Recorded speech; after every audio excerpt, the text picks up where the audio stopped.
Today, the W3C, which sets standards for Internet development, recommends CSS for nearly every aspect of web design.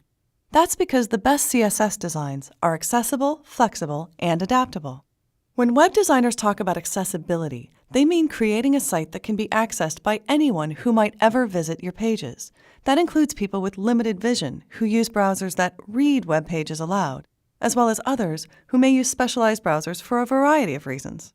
If you work at a university, nonprofit, government agency, or a similar organization, you may be required to create these kinds of accessible designs. But even if you're not required to use CSS or to follow accessibility standards, it's still good practice. That's why Dreamweaver CS3 includes so many CSS features and a collection of pre-designed CSS layouts, like the ones we'll be using in the Templates chapter later in this series.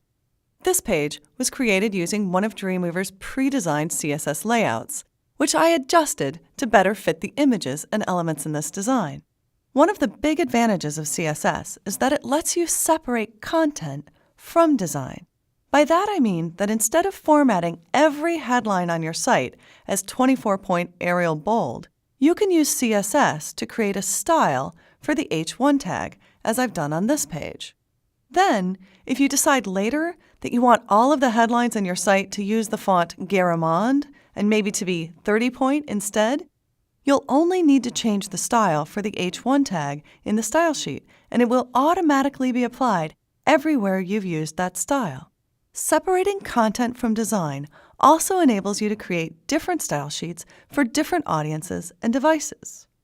That's why Dreamweaver CS3 includes this new feature called Device Central, so you can preview what your page designs will look like on a cell phone and many other handheld devices to see just how different they can look. This is the same page we were just looking at.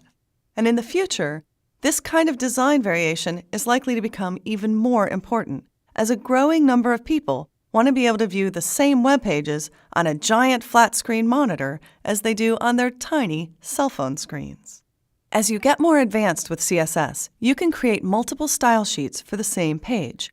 For example, you could create one that's ideally suited to a small screen, another that works best if the page is printed, and yet another designed with a larger font for anyone who may have a little trouble reading the small print that has become so common on the web.